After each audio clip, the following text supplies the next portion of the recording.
In a secret and secured location, the Security Cabinet is meeting today to receive a briefing on military plans to capture Gaza City. Now, although there's reported pressure from security chiefs, the cabinet is insisting on bringing up the issue of negotiations. As for the offer accepted by Hamas 2 weeks ago, it is day 695 of the war in Gaza, and the IDF is now declaring Gaza City a full-fledged war zone, and reports are confirming the killing of the notorious Hamas spokesperson. Here's more with ILTV's Steve Leibowitz. It's now confirmed that the target of an Israeli strike in Gaza yesterday, Hamas spokesman Abu Obaiden, is dead. The army targeted the notorious senior Hamas spokesman a number of times during the war, and now the masked voice of the terrorists, a symbol of their resistance, is gone. The death of the spokesman comes at the same time that Hamas finally confirmed the death of former Hamas leader Mohammed Sinwar. This after he was killed in an airstrike in May. The IDF had long ago confirmed that Sinwar was dead. It's day 695 of the war in Gaza. With the IDF invasion of Gaza City approaching, the IDF declared the area as a full-fledged war zone. The army ended special, localized ceasefires in Gaza City. Those ceasefires remain in effect in the Al-Mawasi area and parts of central and southern Gaza to allow civilians access to humanitarian aid. Israel has greatly increased the flow of aid to reduce the risk of food insecurity.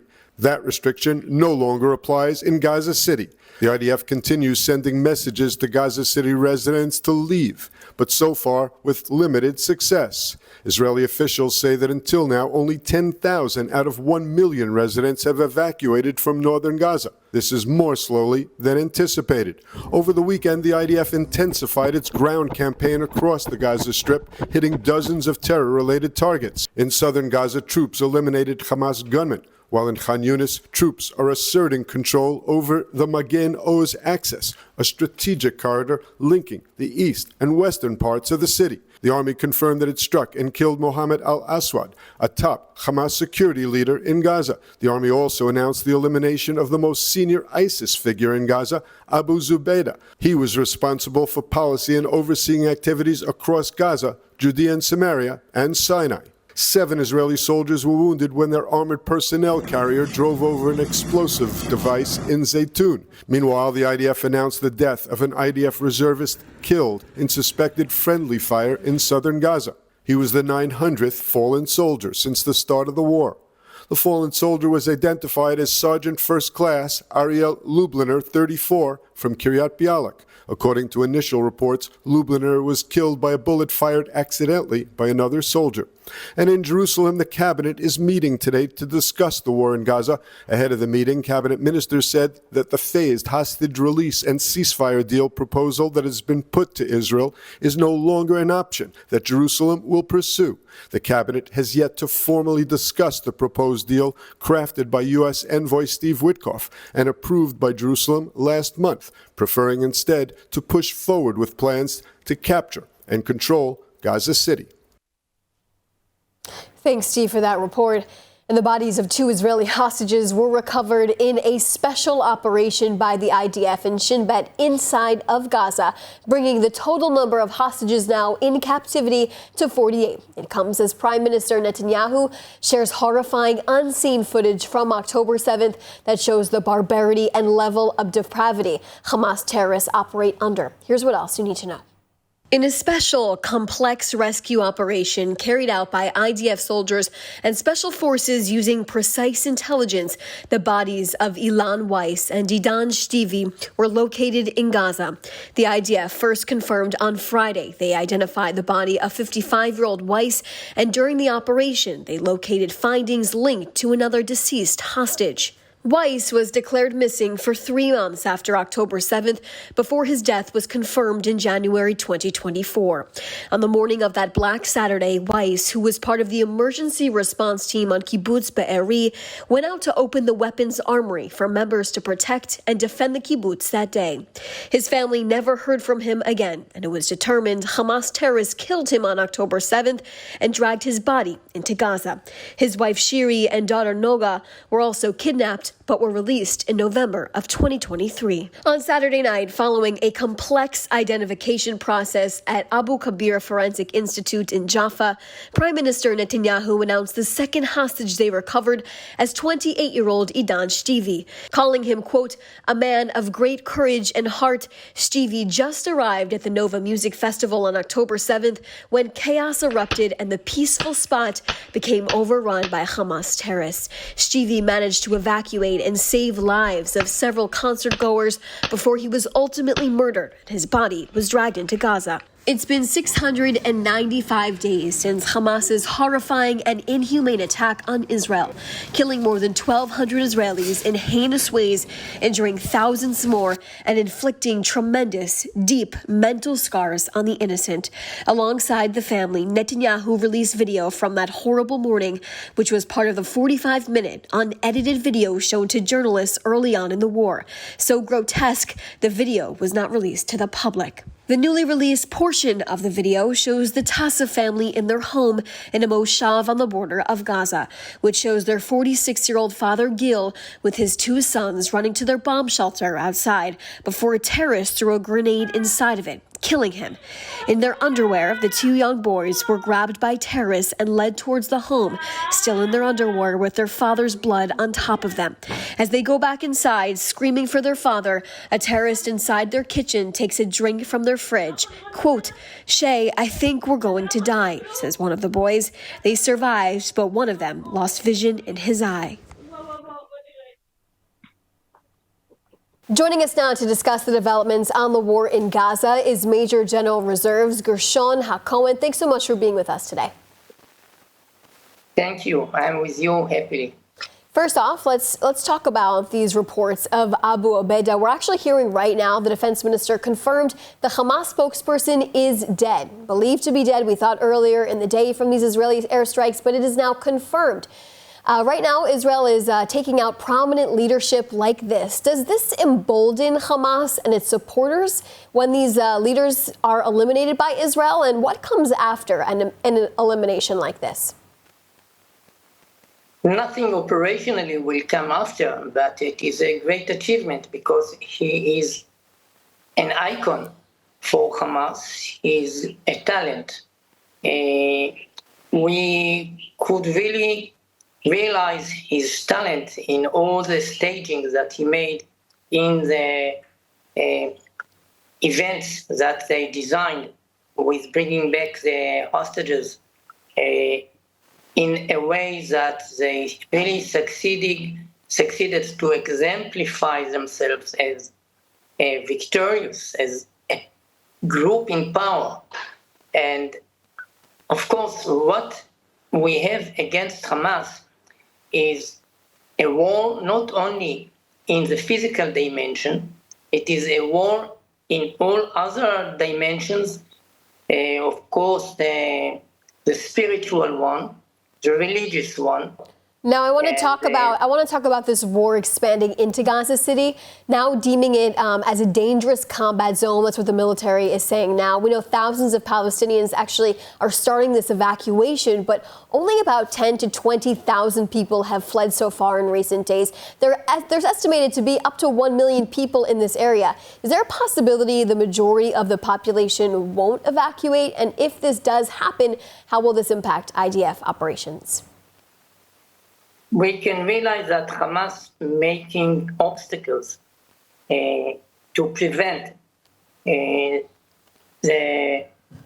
civilians, the uninvolved people, to immigrate from Gaza to a more safe zone. Actually, according to all international law of warfare, it is an Israeli obligation before starting the massive fighting to give them the whole option to go outside. And that's what exactly we are doing. Mm-hmm. And I believe that as long we will gradually make more military pressure, then they will realize that they have no choice but to take themselves and to go outside from Gaza. It will not really be possible for them to stay in Gaza. Right, if these operations continue. Now, the IDF and Shin Bet also recovered the bodies of these 2 hostages in Gaza just last week. We don't know many details about this operation and the intelligence that led them there and where they found the bodies. But what can you tell us in general about these operations to recover the bodies of hostages like these? The details are not important because not only they are a secret, but also because what's really important is the fact that with our presence in Gaza and with our insistence to go ahead to fight, we are getting more information and we can really succeeding to come to release more and more hostages. So everyone that we're succeeding to find in our own effort, it is a huge achievement, even though it is just one and another one, and still there are 48 hostages inside. It is a lot, but we have the hope that we will succeed. Thank you so much for being with us today. Appreciate your time and perspective. Okay, thank you very much. Jerusalem, 1913.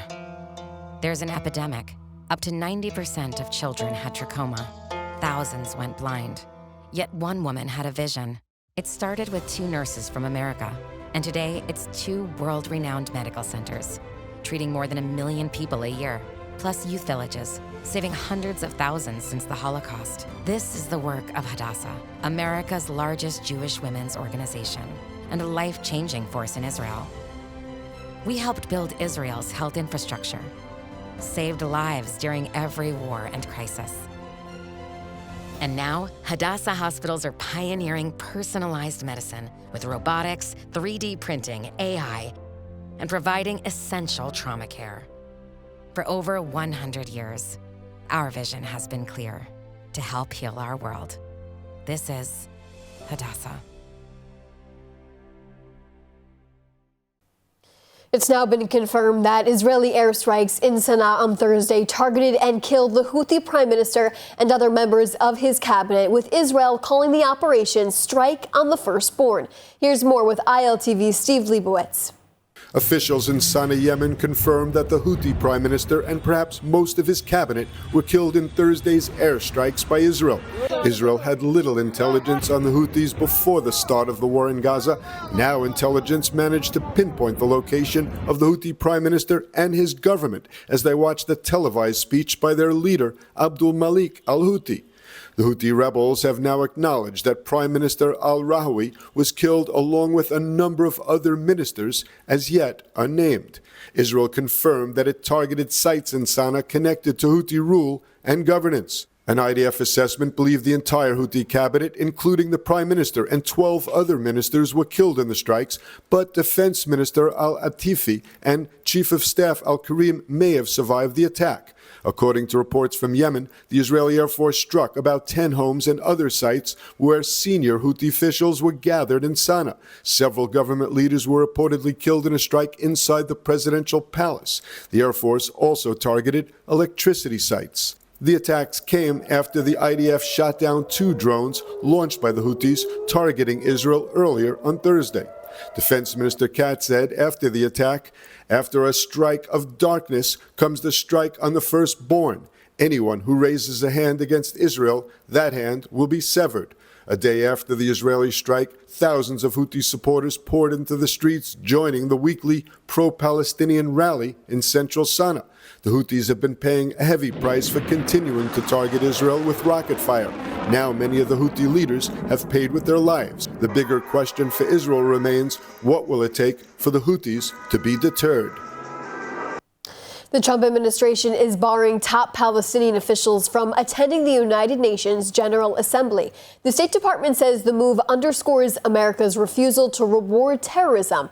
Here's more with ILTV's Mayan Hoffman. The United States is taking unprecedented action against the Palestinian Authority and the Palestine Liberation Organization.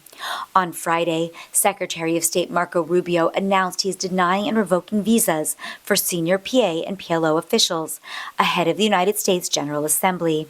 The decision, according to the State Department, is grounded in U.S. law and national security interests. Spokesperson Tommy Pigott explained on X that before they can be taken seriously as partners for peace, the PA and PLO must completely reject terrorism and stop counterproductively pursuing the unilateral recognition of a hypothetical state. The move prevents Palestinian leaders, including President Mahmoud Abbas, from using the UN stage to seek unilateral recognition of statehood. According to documents reviewed by Fox News, U.S. officials concluded the PA and PLO are out of compliance with commitments under the PLO Commitment Compliance Act and the Middle East Peace Commitments Act. The findings cite glorification of violence, anti-Semitism in textbooks, pay for slay stipends to terrorists, and attempts to bypass negotiations through international lawfare. Fox further reported that Rubio signed off on recommendations that not only deny visas, but revoke those issued after July 31. We obviously hope that this will be resolved. It is important that all member states, permanent observers, be able to be represented, especially, I think in this case, with the, as we know, the upcoming two-state solution meeting that that France and Saudi Arabia will host at the beginning of the GA. Israel Bonds, the heartbeat of solidarity, the powerhouse of support. When the Israeli-Hamas war hit, Israel Bonds stood tall, proving we're more than just an investment, we're a lifeline. Israel Bonds pledges to ensure Israel thrives and flourishes. Investing in Israel Bonds isn't just a financial move, it's a declaration for resilience, strength, and a better future for Israel. Join us and let solidarity echo through generations. Turning to the northern front now, where the IDF has been operating against threats in both Lebanon and Syria over the weekend. Here's more with ILTV's Devo Klein.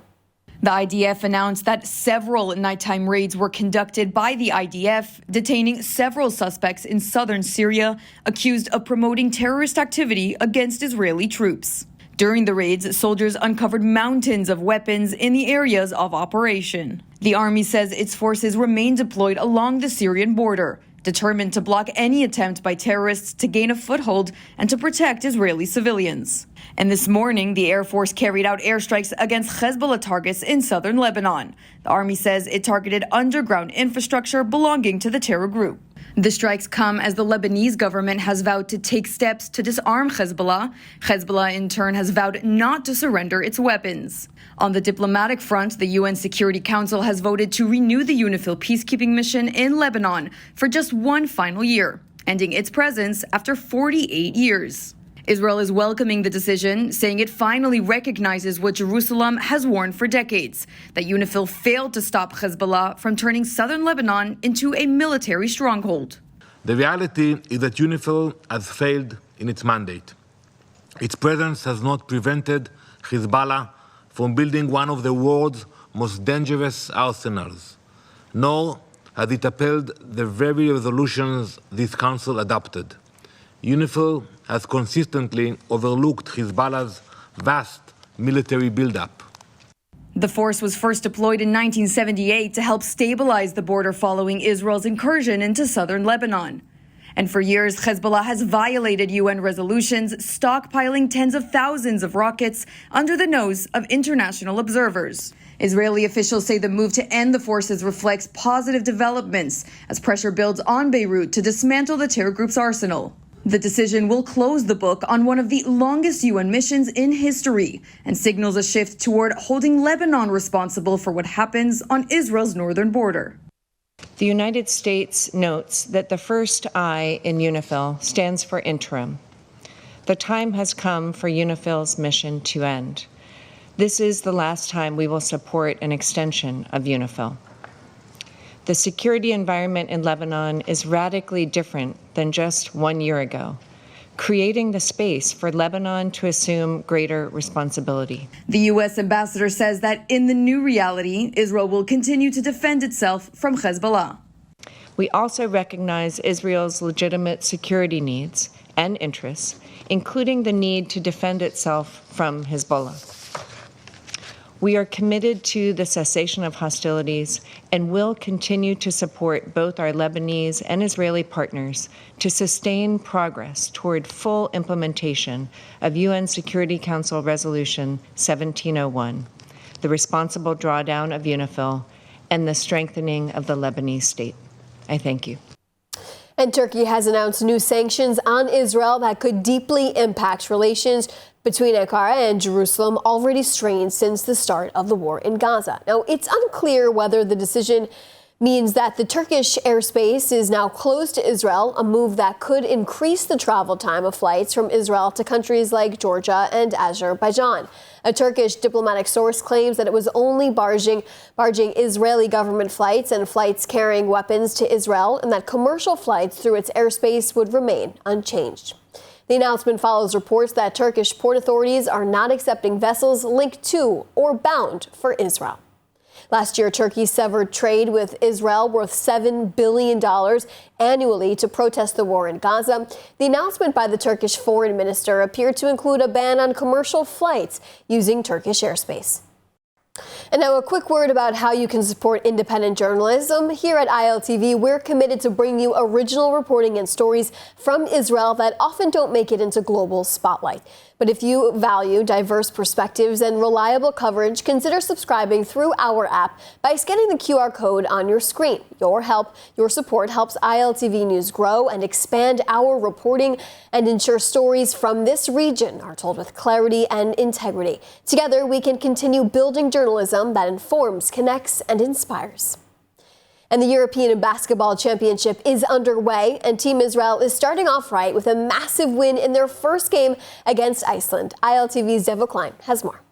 It was a close first game between Israel and Iceland in the first round of the 2025 Eurobasket. The incredibly tall players from Iceland nearly towered over the Israeli players, giving them a massive advantage for dunks and rebounds. So, the Israeli team had to get a little creative with their strategy. The team did just that, cementing their first Eurobasket game as a win. The start, Israel secured themselves a top spot in their Group D standings just before losing their second game to Poland. In another extremely close game, Israel's second game against Poland saw incredible baskets, great defense, and a good effort by the Israeli team.